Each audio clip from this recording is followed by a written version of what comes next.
Hi friends, welcome to FAQ session. ഇന്നത്തെ FAQ സെഷനിൽ നിങ്ങൾ ഞങ്ങളോട് ചോദിച്ച കുറച്ച് ഡൗട്ട്സ് ഞങ്ങൾ കൊണ്ടുവന്നിട്ടുണ്ട്. അത് ക്ലിയർ ചെയ്യാണ്. അപ്പോൾ നമുക്ക് തുടങ്ങിയാലോ? ഫസ്റ്റ് ക്വസ്റ്റ്യൻ ആര് ചോദിക്കും? ഫസ്റ്റ് ഞാൻ ചോദിക്കാം. ഓക്കെ, ചോദിച്ചോളൂ. എനിക്ക് ബോറടിക്കുന്നു എന്ന് എങ്ങനെ ഇംഗ്ലീഷിൽ പറയും? എനിക്ക് ബോറടിക്കുന്നു വളരെ സിമ്പിൾ. ഐ ആം ബോർഡ്, അത്രേ ഉള്ളൂ. എൻ്റെ പ്രശ്നം എന്ന് വെച്ചാൽ ബോർ അടിക്കുന്നു. എല്ലാവരും ഇംഗ്ലീഷ് ട്രാൻസ്ലേറ്റ് ചെയ്യുമ്പോൾ എന്താ ചെയ്യുന്നത് വെച്ചാൽ വേർഡ് ബൈ വേർഡ് അല്ലേ, ബോർ അടിക്കുന്നു എന്ന് പറയുമ്പോൾ എങ്ങനെ പറയും എന്നുള്ളത് ഡൗട്ടാണ്. ബോർ ഹിറ്റ് ചെയ്യുന്നു അങ്ങനെയൊന്നുമില്ല. എനിക്ക് ബോർ അടിക്കുന്നു, ഐ ആം ബോർഡ്, അത്രേ ഉള്ളൂ. വളരെ സിമ്പിൾ ആണ്. എന്റെ വീഡിയോക്ക് താഴെ കമന്റ് ചെയ്യാം. ഓക്കെ, സെക്കൻഡ് ക്വസ്റ്റ്യൻ ഞാൻ വായിക്കാം. ഓക്കെ. ഇൻ ടേബിൾ എന്ന് പറയില്ലേ? ഇൻ ടേബിൾ എന്ന് പറയും ഇല്ലേ? പറയില്ലേ? പറയുമല്ലോ. ഇൻ ടേബിൾ എന്നും പറയും, ഓൺ ടേബിൾ എന്ന് പറയും. വ്യത്യാസമുണ്ട്. അതായത് ഇപ്പോൾ ഒരു സാധനം ഒരു ടേബിളിന്റെ പുറത്താണ് ഇരിക്കുന്നതെങ്കിൽ അത് ഓൺ ടേബിൾ. ഇനി ഒരു സാധനം ഒരു ടേബിളിന്റെ അകത്താണ് ഇരിക്കുന്നതെങ്കിൽ അത് ഇൻ ടേബിൾ. ഉദാഹരണത്തിന് ആ ബോക്സ് ഇപ്പം ടേബിളിന്റെ പുറത്താണ് ഇരിക്കുന്നത്, അപ്പം ഓൺ ദ ടേബിൾ എന്ന് പറയും. ഇതേ ബോക്സ് ടേബിളിന്റെ ഉള്ളിൽ ഏതെങ്കിലും ഡ്രോയറിലാണെങ്കിൽ ഇൻസൈഡ് ദി ടേബിൾ എന്ന് പറയാം. അതാണ് വ്യത്യാസം. രണ്ടും ഉപയോഗിക്കും. ഇനി അടുത്ത് ഞാൻ ചോദിക്കാം. ചെയ്യേണ്ട കാര്യമുണ്ടോ എന്ന് എങ്ങനെ ഇംഗ്ലീഷിൽ പറയാം? ചെയ്യേണ്ട കാര്യമുണ്ടോ? ഷുഡ് ഐ ഡു ഇറ്റ് അല്ലെങ്കിൽ do I have to do it? Should I do it അല്ലെങ്കിൽ do I have to do it? അത് ഒരു കാര്യം ചെയ്യേണ്ട കാര്യമുണ്ടോ, ചെയ്യണോ എന്നുള്ള വരുമ്പോഴൊക്കെ നമ്മൾ ഷുഡ് ഐ ഡു ഇറ്റ് എന്നാണ് ചോദിക്കുന്നത്. Do I have to do it എന്ന് പറയേണ്ട കാര്യം എന്താണെന്ന് വെച്ചാൽ ചെയ്യേണ്ട കാര്യമുണ്ടോ, അത് നിർബന്ധമാണോ എന്നറിയാൻ വേണ്ടിയിട്ടാണ് ഹാവ് ടു യൂസ് ചെയ്യുന്നത്. രണ്ടും കറക്റ്റാണ്, രണ്ടും യൂസ് ചെയ്യാം. ഡു ഐ ഹാവ് ടു കുറച്ച് കേൾക്കാൻ രസം. ഡു ഐ ഹാവ് ടു കുറച്ചുകൂടി എന്താ സ്റ്റാൻഡേർഡ്, കുറച്ചുകൂടി ബെറ്റർ ആണ്. ഷുഡ് ഐ ഡു ഇട്ടും കുറച്ചുകൂടി ബെറ്റർ, നല്ലതാണ്, കുഴപ്പമൊന്നുമില്ല. ഇനി അടുത്ത ക്വസ്റ്റ്യൻ ചോദിച്ചോ. മണം വരുന്നുണ്ട്, ഇതെങ്ങനെ ഇംഗ്ലീഷിൽ പറയുന്നു? മണം വരുന്നുണ്ട്. ഇതും ഞാൻ നേരത്തെ പറഞ്ഞ ബോറടിക്കുക എന്ന് പറഞ്ഞാൽ ലിറ്ററൽ ട്രാൻസ്ലേഷൻ ആണ് ആളുകൾ നോക്കുന്നത്.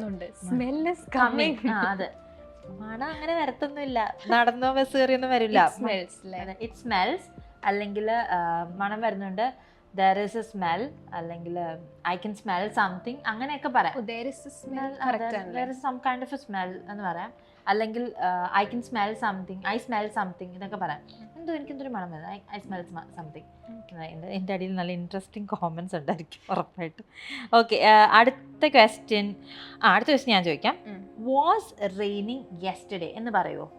Was it raining yesterday? It വരായിരുന്നെങ്കിൽ കറക്റ്റ്. അതായത് എന്താ കാരണം എന്ന് വെച്ചാൽ നമ്മളിപ്പം മഴ എന്നുള്ളതിനും റെയിൻ എന്നാണ് പറയുന്നത്, മഴ പെയ്യുക എന്നുള്ളതിനും റെയിൻ എന്നാണ് പറയുന്നത്. വാസ് റെയിനിങ് യെസ്റ്റർഡേ എന്ന് നമുക്ക് ചോദിക്കാറില്ല. കേൾക്കുമ്പോൾ തന്നെ ഒരു ഭയങ്കര ഒരേ വാക്ക് തന്നെ വീണ്ടും വീണ്ടും വരുന്നത്. അതുകൊണ്ടാണ് നമ്മൾ റെയിൻ എന്നുള്ള വാക്കിന് പകരം എപ്പോഴും ഇറ്റ് യൂസ് ചെയ്യുന്നത്. അപ്പം വാസ് റെയിനിങ് എന്ന് പറയുന്നതിന് പകരം was it raining yesterday.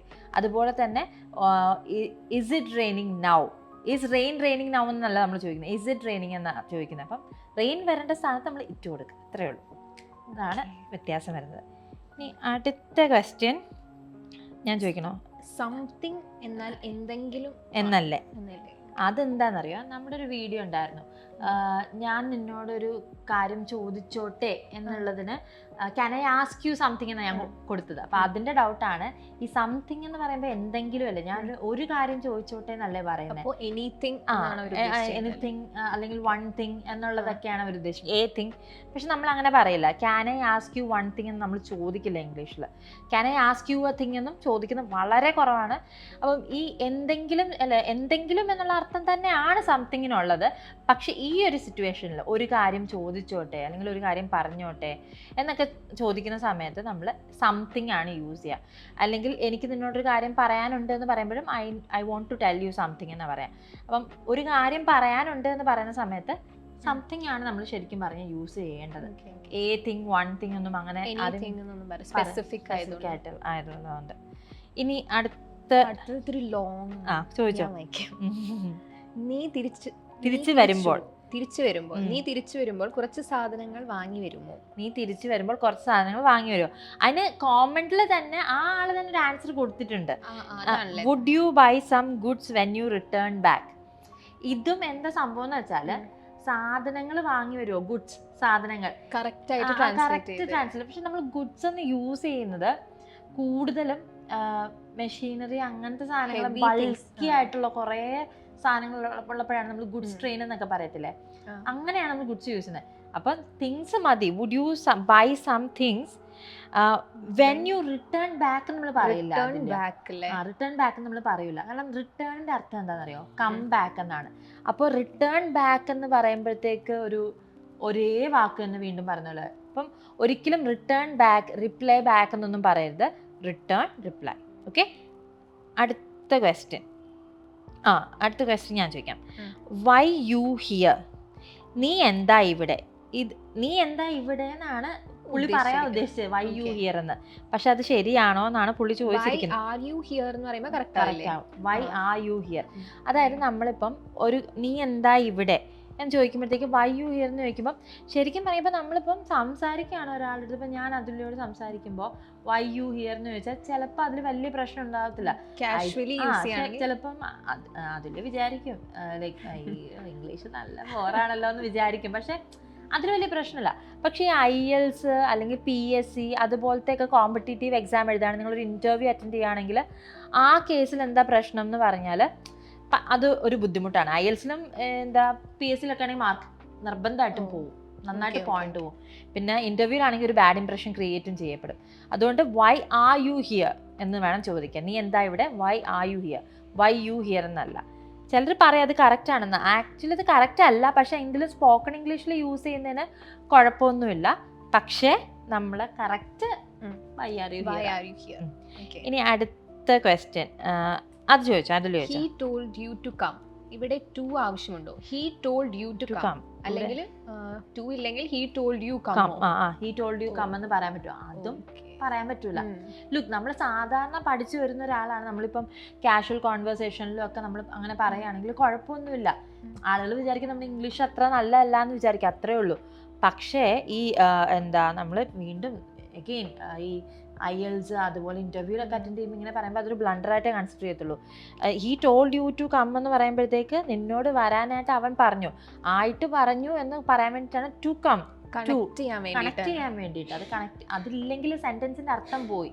He told you come, അപ്പം കണക്ഷൻ ഇല്ലല്ലോ, ഒരു കണക്ഷൻ ഇല്ല, അർത്ഥം ഇല്ലാതായി പോകും സെന്റൻസ്. സോ ഇത് ഇമ്പോർട്ടൻ്റ് ആണ്. ചെറിയ വാക്കാണ് ഈ നീ എന്താ ഇവിടെ, വൈ ആർ യു ഹിയർ, ഒരു ചെറിയ വാക്കല്ലേ. ഈ ടോൾഡ് യു ടു കം, ആളുകൾക്ക് ഒരു തോന്നുന്നുണ്ട് ചെറിയ വാക്കല്ലേ, ഇപ്പൊ മാറിപ്പോ എന്ത് വ്യത്യാസം, ഒരു ഭയങ്കര 2 ലെറ്ററല്ലേ ഉള്ളൂ, എന്താ പ്രശ്നം? പക്ഷെ വലിയ പ്രശ്നമാണ്, ലെറ്റർ മാറിപ്പോ തീർന്നു. ഇതാണ് ക്വസ്റ്റ്യൻ.